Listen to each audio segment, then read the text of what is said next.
یہ اپنی مرضی سے بولتا ہے، اسے اٹھا لو، اٹھانے والوں سے کچھ جدا ہے، اسے اٹھا لو۔ یہ پوچھتا ہے کہ امن عامہ کا مسئلہ کیوں، یہ امن عامہ کا مسئلہ ہے، اسے اٹھا لو۔ سوال کرتا ہے یہ دیوانہ ہماری حد پر،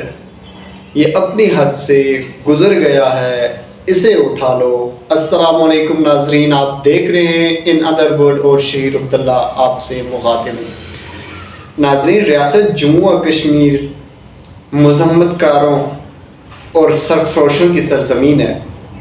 ریاست جموں و کشمیر مذمت کاروں کی ایک طویل داستان ہے، جنہوں نے کبھی بھی باطل کے سامنے سر جھکانے سے انکار کیا اور ہمیشہ کے طور پہ مذمت کا استعارہ رہے ہیں۔ آج جو ریاست جموں و کشمیر میں پاکستانی مقبوضہ کشمیر میں جو سول نافرمانی کی تحریک ہے، اس کا کچھ پس منظر آپ کے سامنے بیان کروں تو وہ یہ ہے۔ آج سے تقریباً 5 مہینے قبل ماہ اپریل میں عوامی ایکشن کمیٹی کی طرف سے بجلی کے بل پر ناجائز ٹیکسوں کے اضافے، آٹے کی عدم دستیابی اور دیگر جو ضروریات ہیں ان پر، اور منگلا ڈیم اور پنیلم جیلم ہائیڈل پاور پروجیکٹ کی رائلٹی مانگنے کے لیے دھرنے دیے گئے، اور وہ دھرنے تقریباً 3 مہینے تک جاری رہے۔ اور وہ پرامن دھرنے، جن کا مطالبہ صرف یہی تھا کہ کیونکہ آزاد کشمیر اس وقت 3000 میگا واٹ یونٹ بجلی پیدا کرتا ہے، اور آزاد کشمیر کی جو صرف ضرورت ہے وہ 400 میگا واٹ ہے، اور جو ہم 5 روپے فی یونٹ پر خرید سکتے ہیں، جو کہ ہمیں 50 روپے سے زائد فی یونٹ پر دستیاب ہے۔ ان کے خلاف جو عوامی ایکشن کمیٹی ہے انہوں نے احتجاج کیا، اور وہ احتجاجی دھرنے پرامن طریقے سے جاری رہے۔ جب 3 مہینے تک حکومتی نمائندے جو کہ اپنے آقاؤں کے غلام ہیں، جنہوں نے کوئی اہمیت نہ دی، تو ان ہی جو احتجاجی دھرنا تھا، جو عوام کا دھرنا تھا، جو عام انسان لوگوں کا دھرنا تھا، عوامی ایکشن کمیٹی کا دھرنا تھا، انہوں نے یہ اعلان کیا کہ ہم ماہ اگست میں کسی قسم کا کوئی بجلی کا بل ادا نہیں کریں گے، ماہ ستمبر میں کسی قسم کا کوئی بجلی کا بل ادا نہیں کریں گے، اور ساتھ ہی ساتھ انہوں نے واپڈا کو تحریری طور پر یہ درخواستیں بھی جمع کروائی عوام کی طرف سے کہ آپ ہمیں چونکہ آپ کی یہ جو بہت مہنگی بجلی ہے، یہ ضرورت نہیں ہے، آپ اپنی بجلی کے کھمبے اور ٹرانسفارمر ہماری زمینوں سے ہٹا دیں، جو کہ ہماری کاشتکاری پہ جو ہماری زرعی زمینیں ہیں ان کو نقصان پہنچاتی ہے، آپ اٹھا لیں۔ اور جس طرح باقی جو کمپنیز ہیں وہ اگر اپنا کوئی ٹاور کسی کی زمین پہ نصب کرتے ہیں تو وہاں پہ ان کو ان کی رائلٹی ملتی ہے، اس کا ان کا کرایہ ادا ہوتا ہے۔ آپ جو پچھلے جتنے سالوں میں آپ نے یہ کھمبے ہماری اور ٹرانسفارمر ہماری زمینوں پہ نصب کیے، اس کا کرایہ ادا کرے، اور جو ہمارا نقصان ہوا ہے اس کا بھی خمیازہ ادا کرے۔ جس پر کیا ہوا کہ عوامی ایکشن کمیٹی نے دھرنے دیے اور بائیکاٹ جاری رہا۔ تو جب حکومتی نمائندوں نے کسی قسم کا کوئی ایکشن شو نہیں کیا تو انہوں نے پھر جب بجلی کے بل جمع نہیں کرائے تو وزیر اعظم آزاد کشمیر کی طرف سے ایک نوٹیفیکیشن جاری کیا۔ اس نوٹیفیکیشن میں یہ لکھا گیا کہ یہ جو اس ماہ کے ٹیکس ہیں، یعنی اگست کے ٹیکس، وہ آپ کو اگلے مہینے کی یعنی ستمبر کے مہینے میں ایڈجسٹ کر دیے جائیں گے، جو کہ ایک نوٹیفیکیشن ہی ثابت ہوا جس پر عوام کا غم و غصہ بہت بڑھتا گیا، جس کی بنیاد پر پھر پہلے مظفر آباد ڈویژن میں پورے مظفر آباد ڈویژن میں شٹر ڈاؤن اور پہیہ جام ہڑتال رہی، ہزاروں کی تعداد میں لوگ سڑکوں پہ رہے اور سراپا احتجاج رہے۔ اور پھر 5 ستمبر کو جو ہے ڈویژن پونچھ میں جو جام اور شٹر ڈاؤن ہڑتال رہی. میں آپ کو ماہ ستمبر کے کچھ اعداد و شمار آپ ناظرین کے سامنے رکھ دوں کہ ماہ ستمبر میں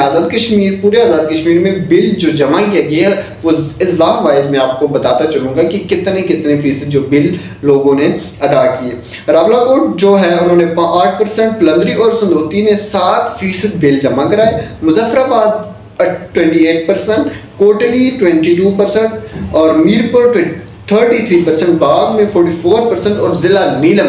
جو کہ میرا آبائی ضلع ہے اس میں 66% جو ہے بل. ممبر اور حویلی میں 90% سے زیادہ کے جو بجلی کے بل جمع کرائے گئے، جو کہ ایک مایوس کن اور حیران کن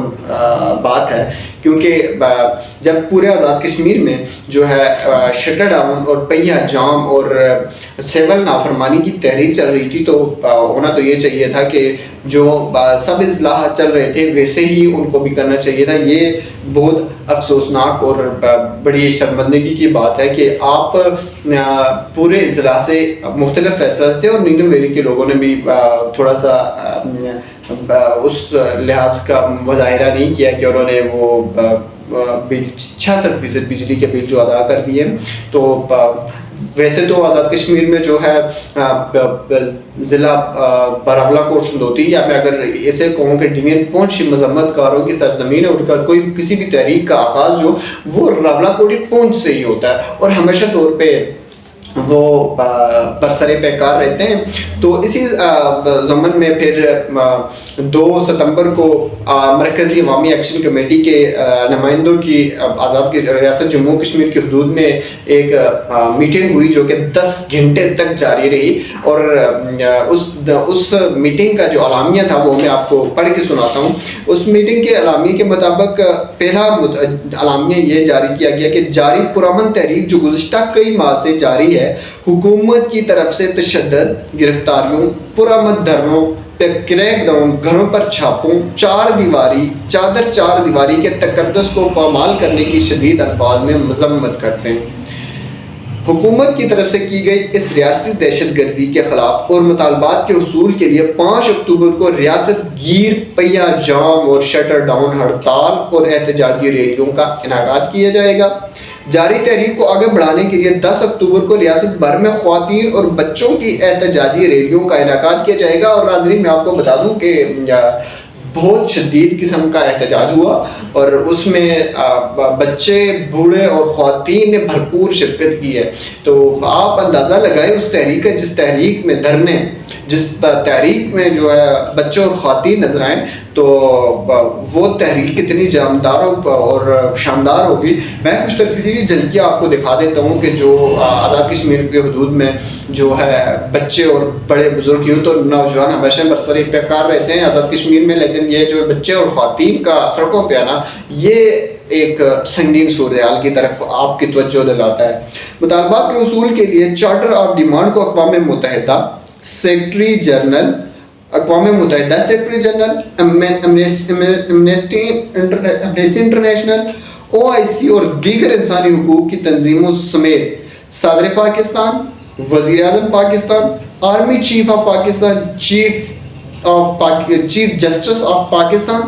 بار کونسل پاکستان، ہیومن رائٹ سربراہان، وائس چیئرمین بار کونسل، وزیر اعظم آزاد کشمیر، ممبران اسمبلی آزاد کشمیر اور وزیر اعلیٰ گلگت بلتستان اور آزاد کشمیر کے تمام سیاسی جماعتوں کو تحریری طور پر بھیجا جائے گا. آزاد کشمیر میں جاری پرامن عوامی تحریک کو اکھاڑے کے احتجاجی دھرنوں کو پھر سے جاری رکھا جائے گا. مطالبات کے حصول تک بجلی بلات کا بائیکاٹ غیر معینہ مدت تک جاری رہے گا اور گھروں، گلی محلوں، بازاروں، گاڑیوں پر سیاہ پرچم لہرایا جائے گا. آزاد کشمیر پرامن خطے میں مظلوم اور محکوم عوام کی پرامن تحریک کو کچلنے کے لیے پاکستان سے FC یا دیگر پیراملٹری فورسز کی آمد کو ریاست پر بیرونی حملہ تصور کیا جائے گا اور اس کے خلاف بھرپور مذمت کی اپیل کی گئی.